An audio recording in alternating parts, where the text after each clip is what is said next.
I do like a big band. On the show tonight, the man who spent a couple of days with Vanessa Feltz and lived to tell the tale, the indestructible Jack D.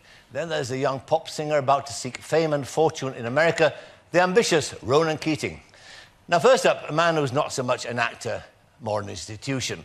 In such television classics as Open All Hours, The Darling Buds of May, A Touch of Frost and Only Fools and Horses, he's established a unique place in the affection of the British public. Lately, at the age of 61, he became a father for the first time. A clear case of life imitating art. Ladies and gentlemen, David Jason.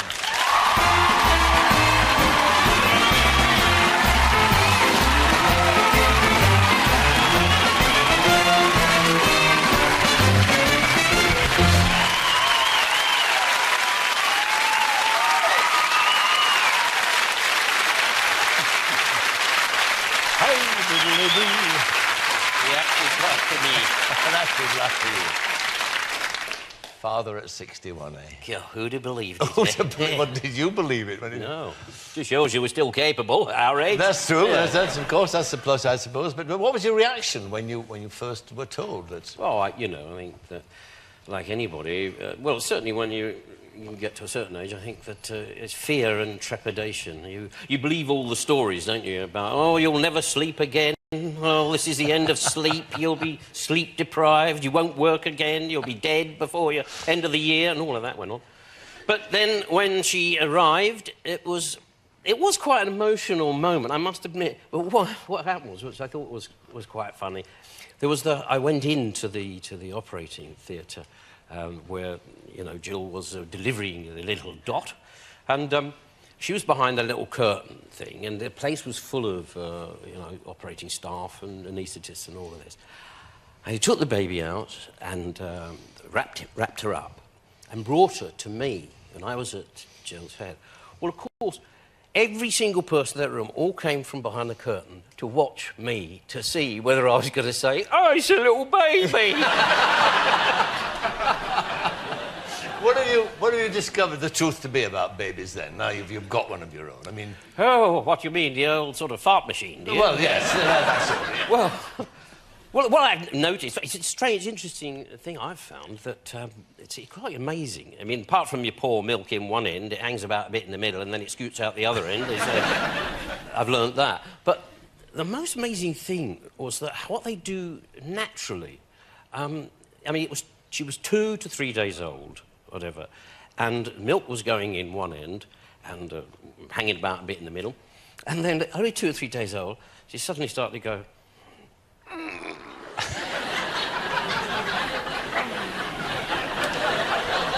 then she went...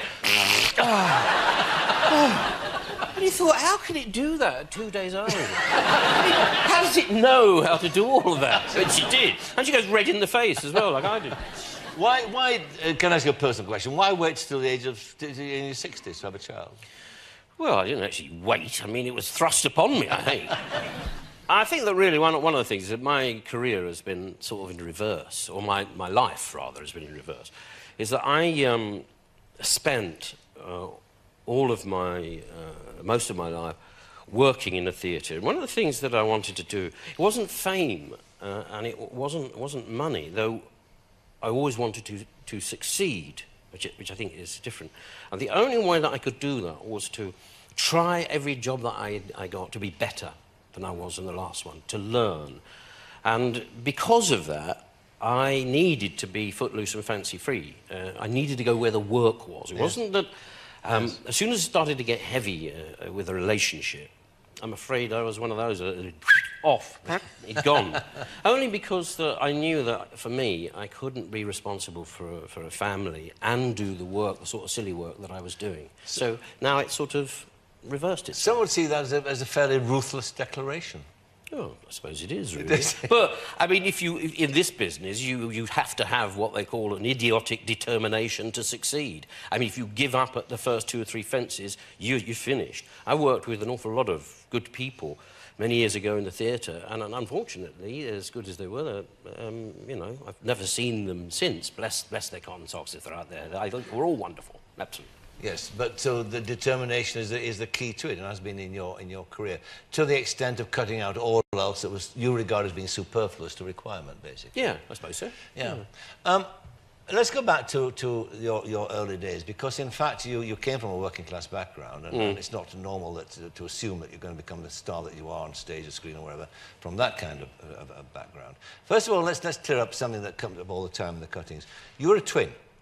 Yes. And your brother, you learned when you were, I think, about 11, you had a twin brother who died shortly after he was born. Yeah, I think he was stillborn. Stillborn. Yeah.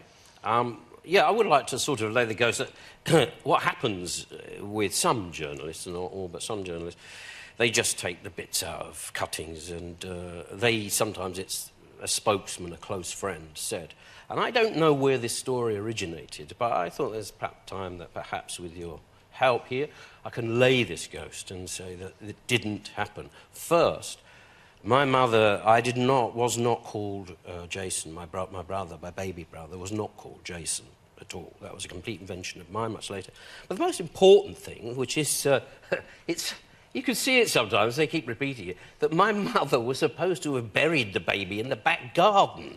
Now, please, who thought that one up? I don't know.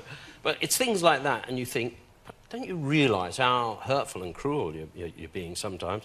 So this is the first time that I've had the opportunity to say, sorry, that is all, you know, newspaper toss. Is that true? You were not told till you were 11?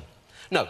No, it's just one of those things, you know. And no reason why, I suppose. No, and you didn't sort of... It didn't have any effect in the sense... I mean, you didn't sort of mourn for it or... No, not at all. No.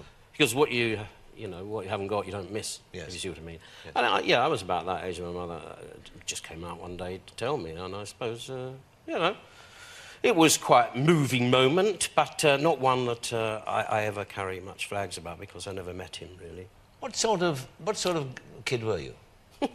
Well, a little one. What sort of kid were you? But were you a well-behaved kid, a shy kid? Shy. Were you? You'd have been shy, yeah. Yeah, very, very, very shy.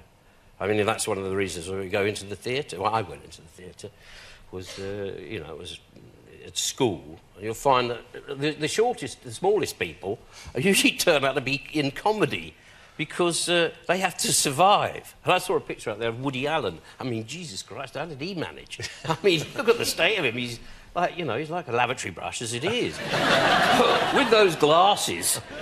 I mean, the kids must have crucified him. And the only way that he survived, I betcha, was to outwit them with being funny, being silly, doing all the silly things. That's what you did. And that's what I did. And that's how the acting, the bug bit, I suppose, Yeah. was it?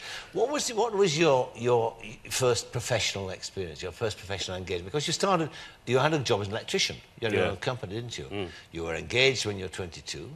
Oh, yes. Oh, those old heady days of engagement. And she got the flick because she wanted you to stop acting. Yes, how do you know all this? He knows more than I do. Well, I doubt that. But what was the first time you stepped on stage and felt, this is what I want? It was when I was at school. And what happened, I was the school idiot, you know, the school clowns, I was saying, just to stop yourself getting beaten up, really. And all the staff knew it.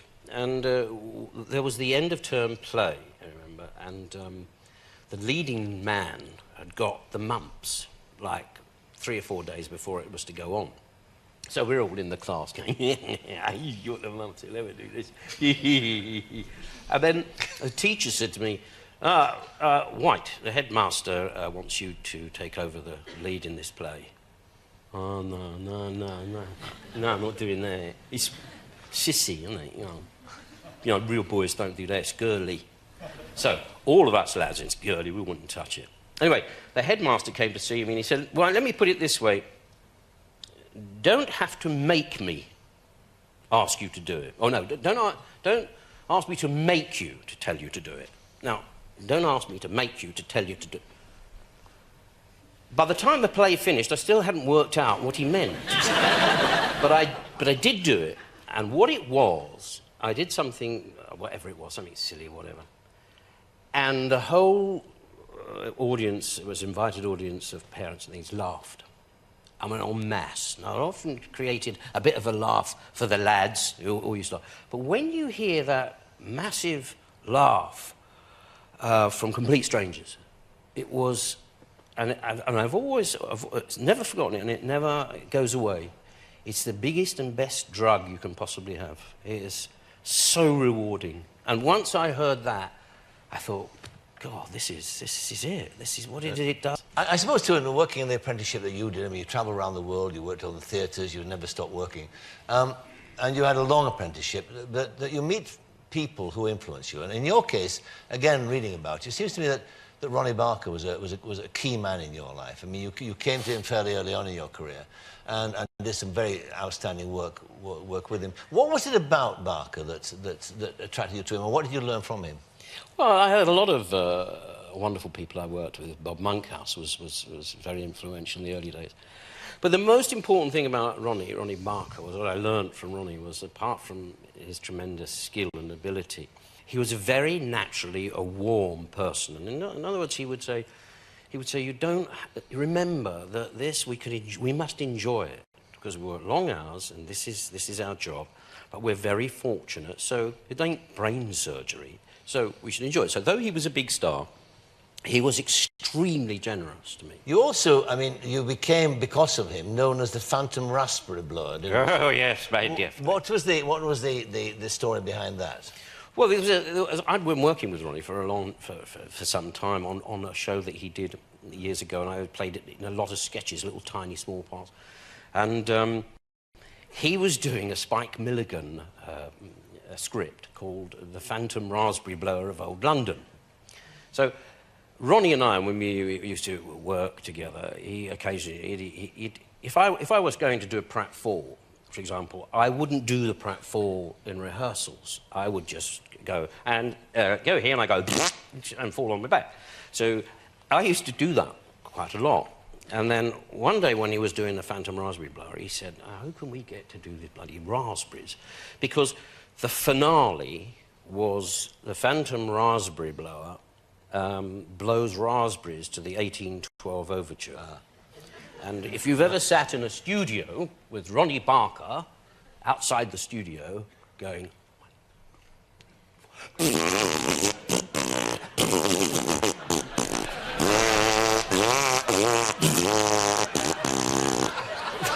good.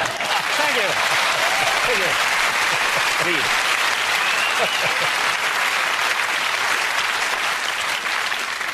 There's another verse.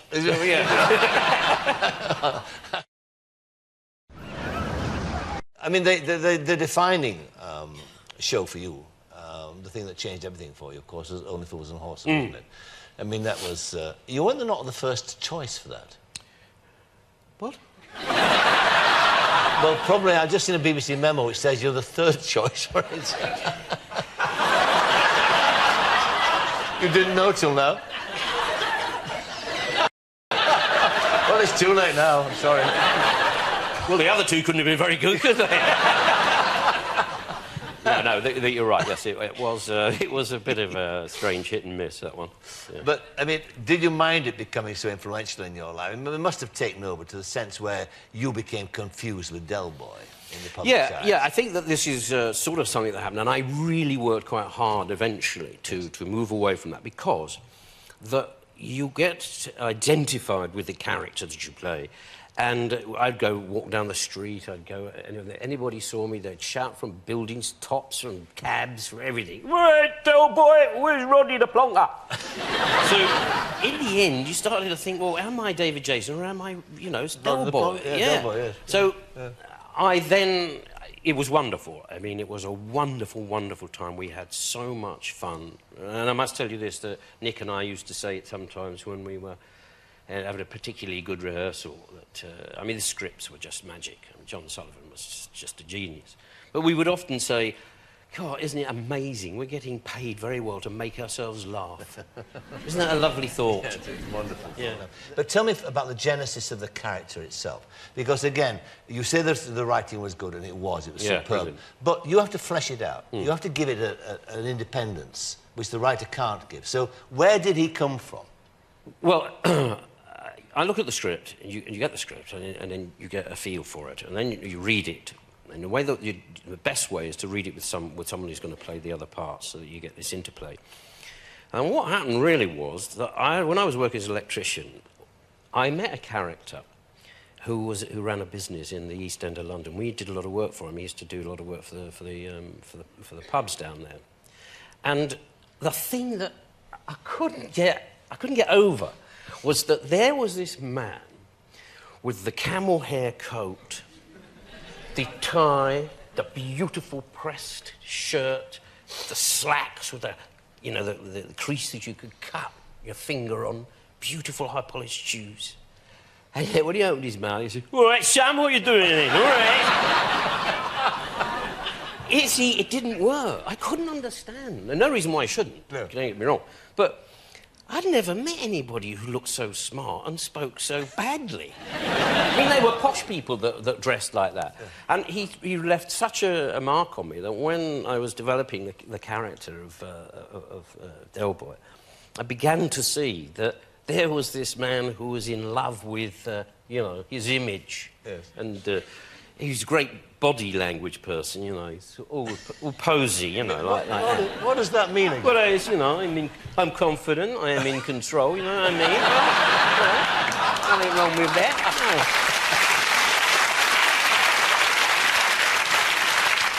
No. Well, I mean, quite rightly, the series is It's incidentally, whilst we're talking about that, I've noticed, I've watched your show. Yeah. I may be the only one, but I have watched it. But what is interesting is that you tend to sit there, see, I'm talking about body language, you tend to sit there like, stone, like, I'm totally in charge, I have all the questions, you just do the answer. Now, if you're a woman that you're interviewing, they do a lot of this. Oh, well, really, Michael? Do you think so? But if you're a fella, they do a lot of this. Oh, yeah, I'm totally relaxed in your company. Yeah, your questions don't bother me. No. It's overcompensation. I think the body language on talk shows and interviews, generally speaking, is very interesting indeed. It's an entire study in itself, yes. Isn't it? All right. I mean, you find yourself doing that. I know I'm going to do something. Yes, we're going to watch it now, aren't we? We're all going to watch it. Now, you mentioned there that you had this guy in mind when you created that character. What other examples can you give me of drawing on your experience of people that you knew to flesh out a character? Yeah, well, I suppose Porterhouse Blue, which is one of my favourites, because that was the first dramatic role, if you like, that I was asked to play after Fools and Horses, or during.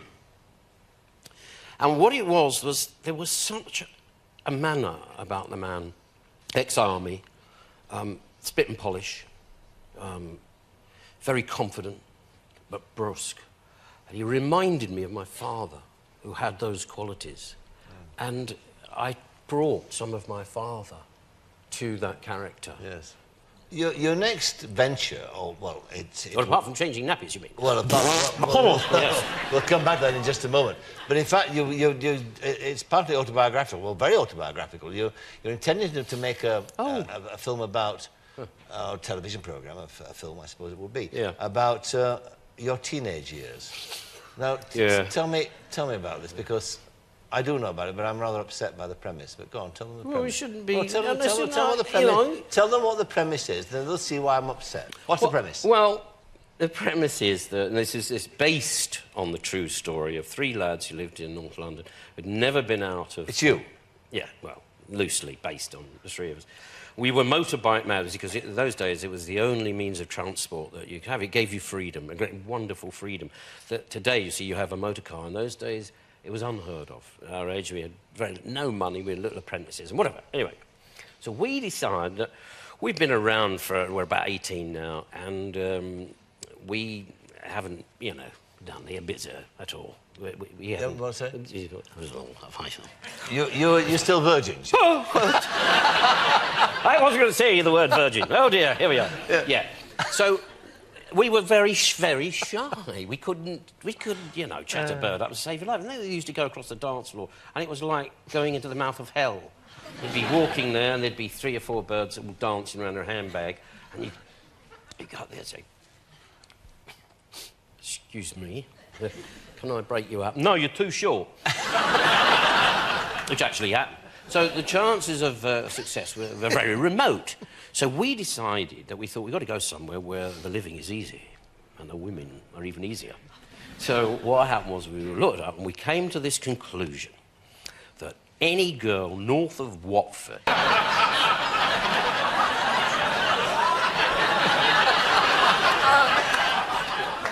that they would be so gobsmacked by the London accent that their knickers would go down so fast you wouldn't have to be subtle. I see. And, They turned out to be more intelligent than we thought.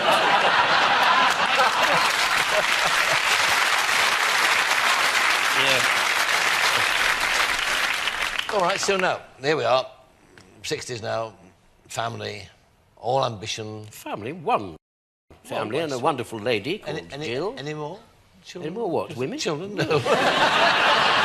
No children. She'll have my guts for garters. I just thought you might do this with the first of sort of 2 or 3 children. Well, I don't know. I mean, at the moment, I'm learning the skills of nappy changing. Anybody who's got a young kid knows the... some don't know this, but I'll tell you anyway. When you change the nappy, you see, you go like this, and you pull this bit down, and then you peer in... And sometimes you go, oh, no. But sometimes you go, hello, what's all the fuss about then? But then the secret is you roll that bit up like that, and you lift the little baby's legs up like that, and then you go... Now, you do not, I repeat, do not take the nappy completely away. Oh. Because there's always a follow-through. And so you go... And she thinks, hello, now I can... Nah, I've got it. The things you've been missing, you see. Yeah, I've been missing all this. Absolutely. Yeah. Well, David Jason, all the best with all your various projects coming up, and thank you very much for being my guest tonight. David Jason. Bless you, mate.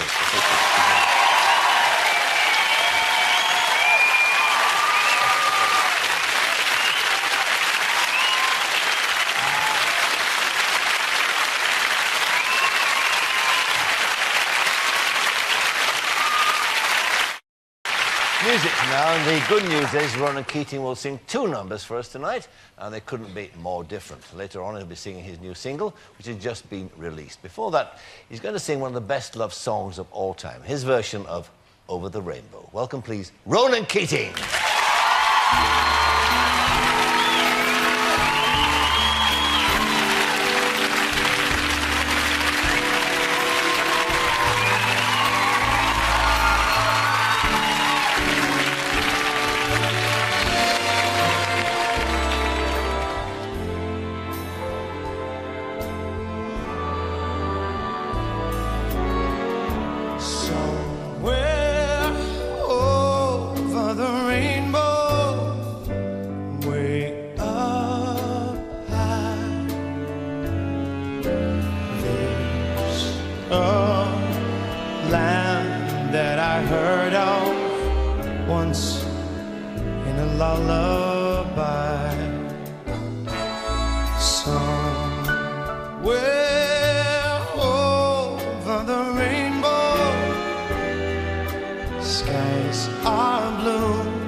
Dreams that you dare to dream really do come true. Someday I'll wish upon a star and wake up where the clouds are far behind me, where troubles melt like lemon drops, and way above the chimney tops is where you find me. And somewhere over the rainbow, way up high, there's a land that I heard of once in a lullaby.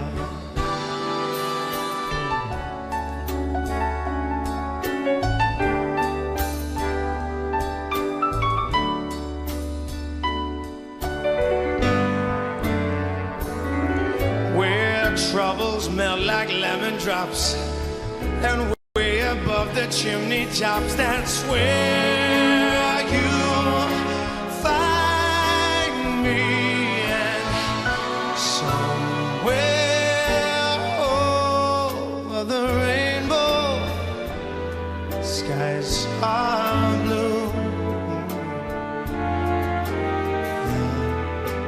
The dreams that you dare to dream really do come true.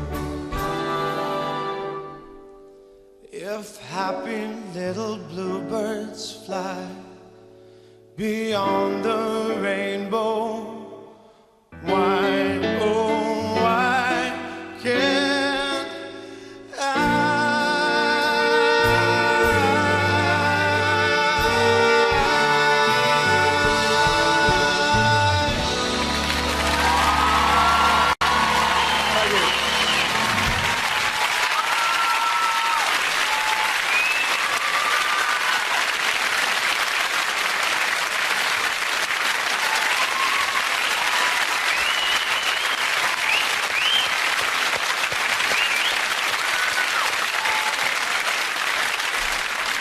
I said there's more music from Ronan later on. Now, you'll now saw my next guest trying to escape in Celebrity Big Brother. Fortunately for those of us who like a laugh, he stayed on to the bitter end, thus raising nearly £1 million for comic relief. A classic case of the end justifying the means. Ladies and gentlemen, Jack D.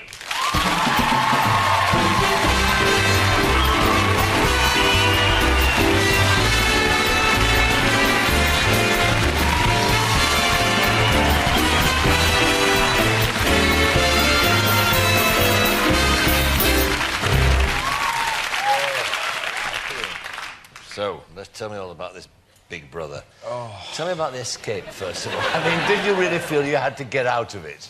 Yes, I did, yeah. I'd had enough. No one was enjoying themselves for the first 24 hours, and it was all a little bit too serious, and I was beginning to regret being there. And I just spontaneously found a way of getting out. The security was rubbish, wasn't it? Oh, it's pathetic. I mean, all they're going to do is keep 6 lovies in a house for a week, and they blew it. And it was just, and they had all these cameras to help them. But I was just scraping around in the garden, and I'd figured out that although the cameras do follow you around, you're not necessarily being watched. You're being filmed all the time, but not being watched, which is why. And I just tried the back gate, having tried to dig my way out, and found that actually, I thought I was being really clever, you know. I know what I'll do. I'll dig my way out, scrape out, and after about that much, there was just solid concrete. So this isn't going to work. I'll try the gate instead, and it opened. So I went out there, and there was security guards doing what they usually do, playing cards. In this porter cabin, and I slipped past, and there was another sort of barrier which I got over, and then I legged it. I was on this kind of building site, and I just legged it and ran, and came to a further barrier, a very large barrier, which was just there for the building site purpose.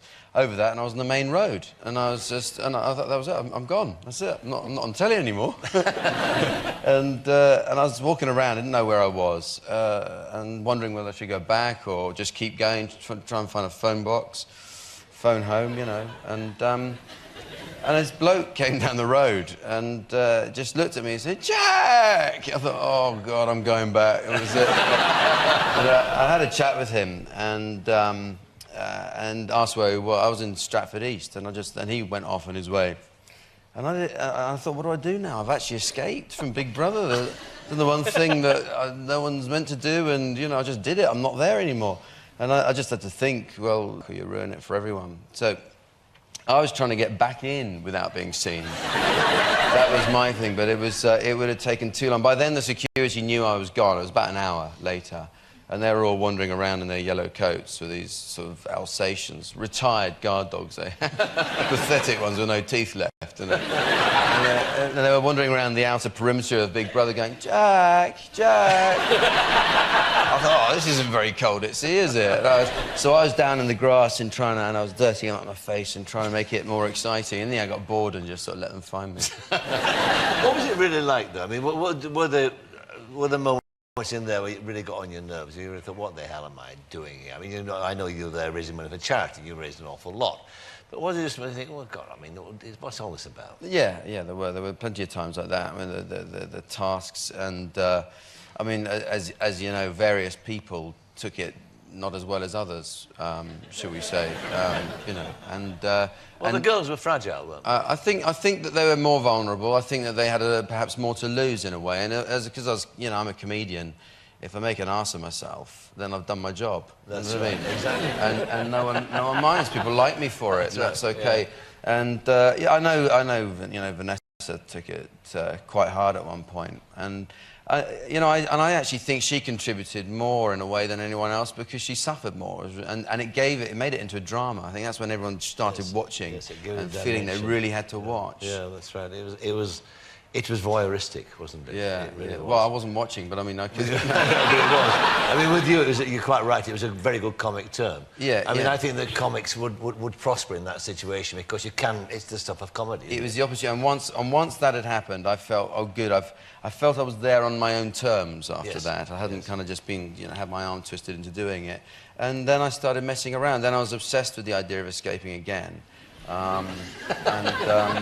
was one of the reasons I wore sunglasses a lot in the house is apart from anything, it's just strip lighting. It's hell. It's like dying and waking up in IKEA or something. And I wore these sunglasses so I could case the joint without the cameras knowing what I was doing. And I was looking. I realised that the whole of the ceiling was screwed on in panels.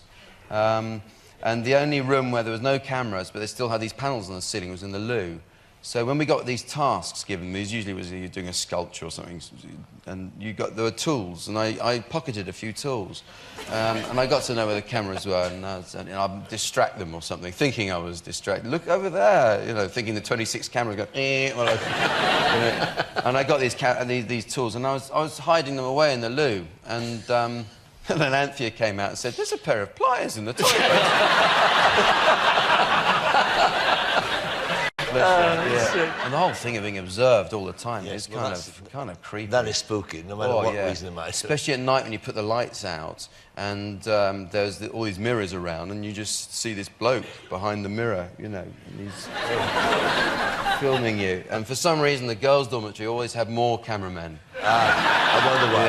Yeah. But what about the reaction when you came out? It must have staggered you, I would have thought. It did really. I mean, I sort of had to be debriefed for it really because as I said before, I wasn't watching it, and I imagined it was going well because I had cameras flying around and helicopters flying around, and so I imagined that it's obviously getting some big press, but I had no idea how big it had become, and I had no idea that it had kind of created a storyline for itself, and that it was that so many people were watching, and the thing where I ran off and hugged my wife and stuff, and that this apparently captured the nation's heart, and it kind of split the jury, though. I think it was most women that I've met said, "Oh, it's so lovely when you did that," and most men have said, "What did you go and do that for?" My wife, she's been like that ever since. She said, "You'd never have done that, would you? You'd never done that to me." So I've had to apologise a few times. You're coming up to 40? I am, yeah. Yes, I'll be 40 in September. Mere child. A mere child. Exactly, a young'un, that's right. a young'un. We're living proof there's life after death, aren't we? Yes, exactly. Yeah. Not very convincing. No, but, thank you. Never give a comic a line. I'm looking forward to being old. I can't wait. I've always been an old man in my mind, you know. Even as a kid, you know, I had an imaginary whist partner. You know, I was like,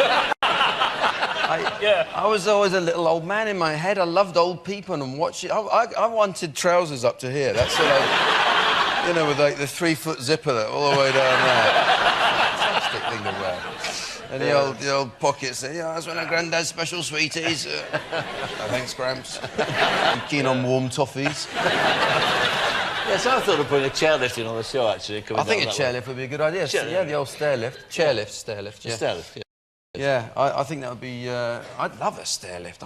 I'm jealous of old people. They get all the gadgets, don't they? I could do a stairlift in my house. I can't get out. You know, I got 4 kids. We can't get out of the house without finding, like, 12 Wellington boots. It's a nightmare all around the house, and I'd love it. I'd love it as a stairlift. Where's it cut? Upstairs, no problem. Now, what about the kids? You've got 4 kids, eh?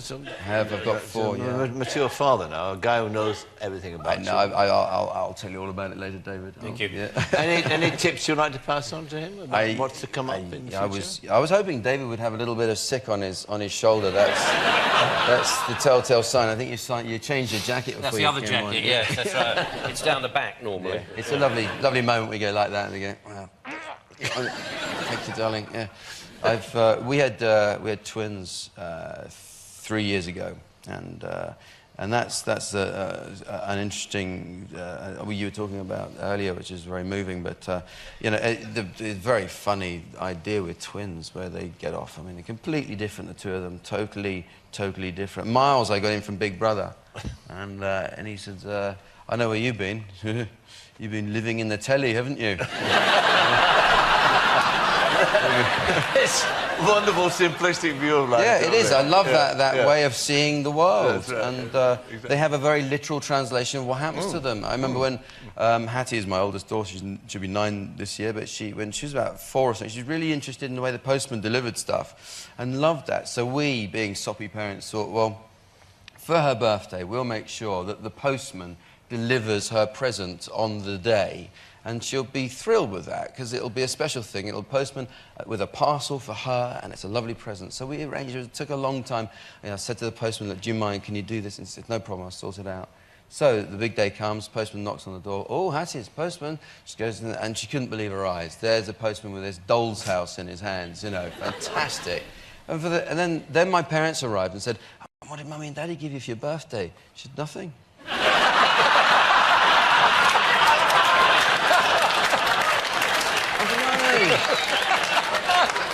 You remember it was the doll's house? No, it was a postman. But it's a literalism. That's right. It's wonderful. Yeah, it's marvellous. It's very, very instructive. But we'll lose that innocence. We'll lose that ability to see things really as they really are. It was the postman who gave it to her. That's she's it quite was. Right. That's how she she should see go it. and live with the postman. Yeah, right? yeah. What about your immediate future? You've got the new series starting on the BBC later this month. Yeah, I have. And Jack D's Happy Hour. Jack D's Happy Hour. Thank you. Yeah, it's not happy. It's not an hour. No. So I called it that, and I've been briefed by the heads of the BBC. It's the second series of it, and they said they came back. They did a sort of focus group on it and market researched it and things. And the note came back. It's very, very good. But could you be? I know that you're miserable. You know, I know that's the thing that you do. Could you just maybe just look even a tiny bit pleased to have your own series at all?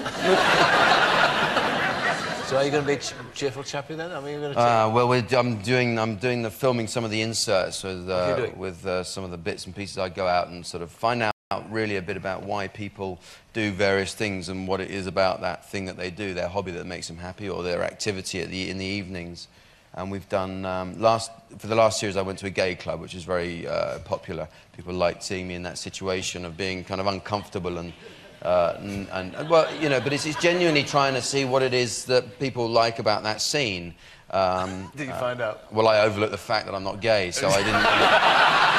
I did, but I can see that they could enjoy it, and I had a great time with these people. And for this, the one I've just done is piercing and going to sort of this S&M club. Body piercing. Yeah, body piercing. I can't believe that. I know. It's. I think you look good with one on the nose. Thank you. But it's stay young, you know. But we filmed this bloke having. I said, what are you having done? And in this piercing shop in Covent Garden. And I said, what are you having done? He said, I'm having a gouche done. A gouche? A gouche. I said, what was it, a gouche? And he's having his perineum pierced, which is, in case you're not a doctor, is the bit between your scrotum and Uranus. having that pierced. Now, yeah, I've had it done, I tell you, it's terrible. Didn't work, did it? No, it doesn't work. And I just can't even think about it, to be honest. And having the old penis pierced and everything like that. God almighty. Oh, this guy said he peed out of 7 different holes.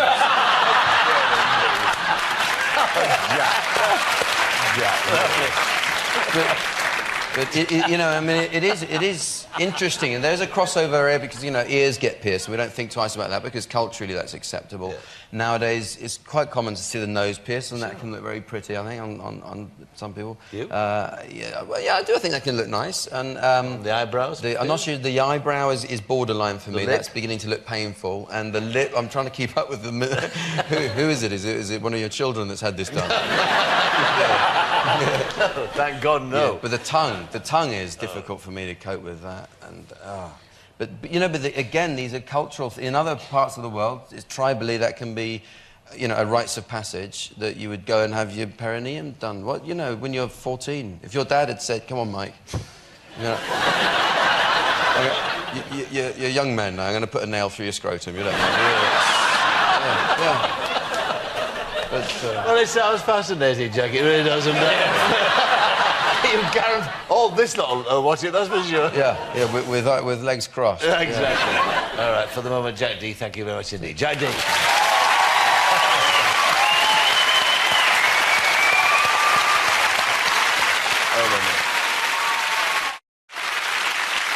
More music now, and here with the single, hopefully, to challenge the #1 spot tomorrow, Ronan Keating and Loving Each Day. Ronan Keating.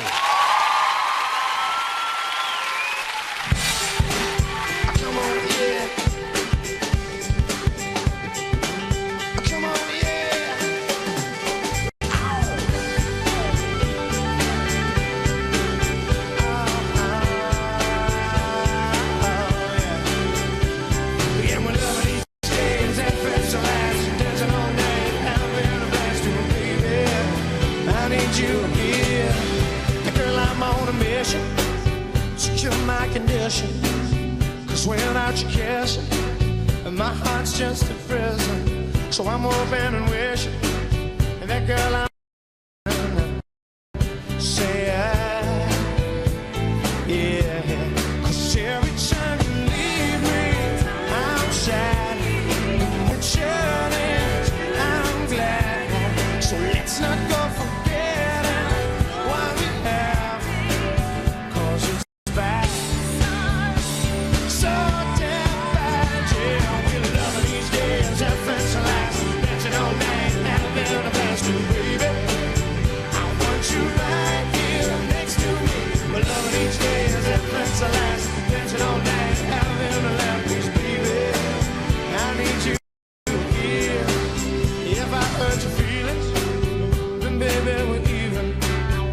I've been bereaving since you said you're leaving, but now you're by my side.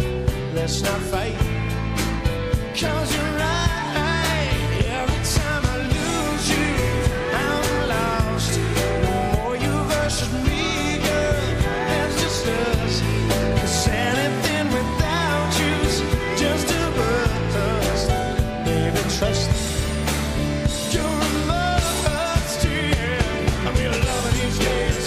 Dancing all night, having a blast, baby.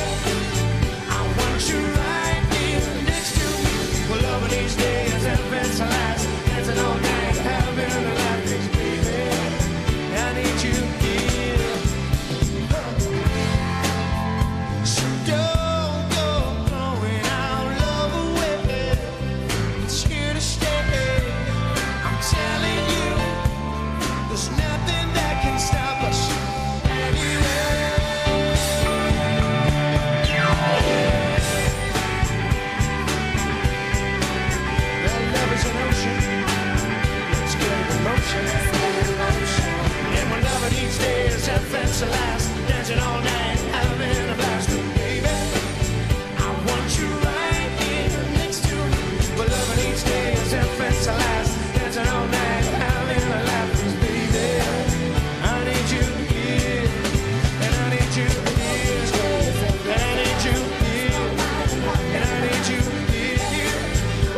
good to see you again. You too. Been a year. Indeed it has. And a lot's happened in that time. Plenty, yeah. Solo Absolutely. career? Yeah, thank God. Yeah. And what about Boyzone? I mean, is there any chance now that with this solo career you've got that you're going to go back to them? To be really honest, you know, to set the record, you know, straight once and for all, I think, you know, I had every intention, I still have every intention of going back with the band and doing a tour. It wasn't going to happen this year because I've got my album launching in America. So I thought about doing it next year. But, you know, a lot has gone on. I haven't talked to the guys in quite a while. So, to be really honest, I don't think anything's going to happen. You think with the band. You and the group have split now? Yeah, like, I don't know. I don't know what's going on, to be honest. But, you know, I can't see it coming back together by no fault of mine. Whose fault would it be? Well, you know, we all made a commitment. Yeah. You went on the solo career. Yeah, we all made a commitment 2 years ago to, you know, pursue solo careers, whatever it may be. Shane driving cars, some people in TV, you know, and some of us in music. I said I was going to make an album. I made that album, and I was going to live out the life of that album. And it's taken me to America this year until the end of the year.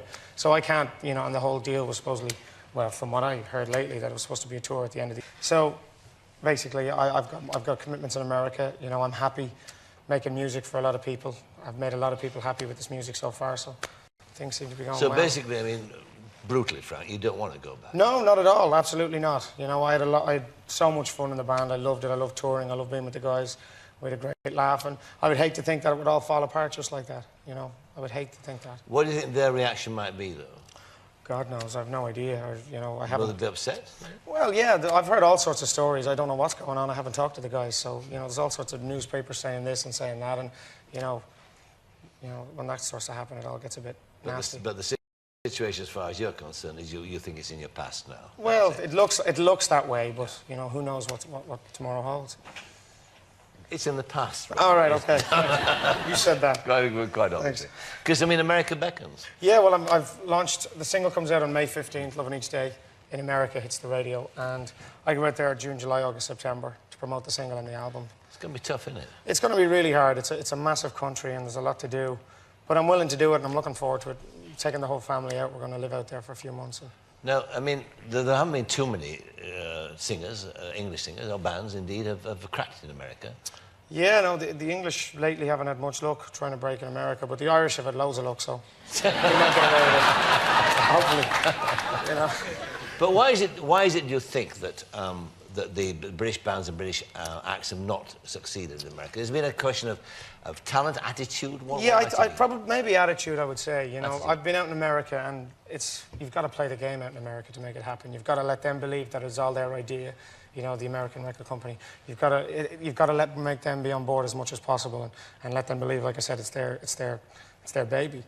And to go out and, you know, sometimes, I think a perfect example would probably be the Oasis situation when, you know, the guys went out and the attitude just doesn't work out there. The Americans, there's so many other bands out there that'll happen. There's a band called the Dave Matthews Band who can sell out 2 Dodger stadiums, you know, and nobody knows who they are over here. So there's millions of bands out there in America just as successful and as big as Oasis. So, you know, there's room for so many others. So you can't take anything for granted? You can't just walk No, absolutely in there and say, not. here we are, we're wonderful. They say, oh, yeah? Absolutely, and you know, people say, well, it's all down to the music. It is so important, the music, but it's also about the attitude and how you go out there and how you present yourself, I hope. Well, I mean, as far as image is concerned, attitude, I mean, you've got the perfect one for America, haven't you? Because, I mean, you're not renowned for chucking TV sets out of windows and... No, they're too big these days, you can't get them out anymore, you know? Falling about and misbehaving and that. I mean, was that a conscious act on your part, or was it just the way you were brought up? Well, I think it was the way I was brought up, but also coming from a boy band and knowing that the fans are so young and, you know, they watch your every move, you know, and you really have to be careful.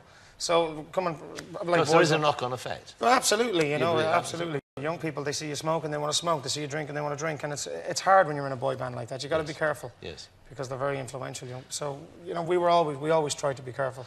Would you have to compromise at all, do you think, in America? Will you have to become somebody you don't want to be? Not at all. Like the one thing about when I became a solo artist was that I wanted to be me.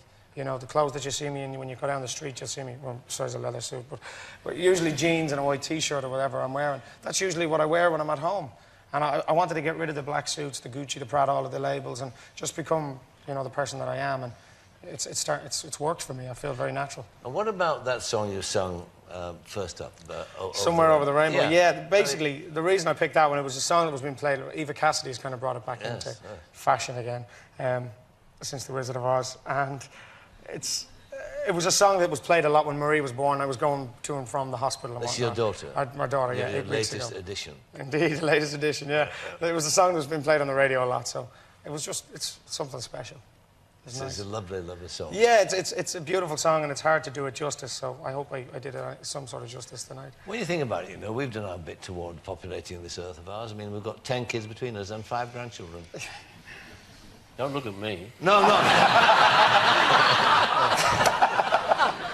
OK, well, look, so you're off to when? You're off to America when? Off to America, 10th of June. I got my tour in May in the UK and Ireland, and then on 10th of June. Well, all the best. I mean, I Thank you. think you've got what it takes. I mean, but why should they not like you? There's nothing to dislike about you. Who knows? You're a talented young man. Thank you. All working for your good. All right, Ronan Keating, thank you very much. Thank you very Ronan much. Keating. Thank you.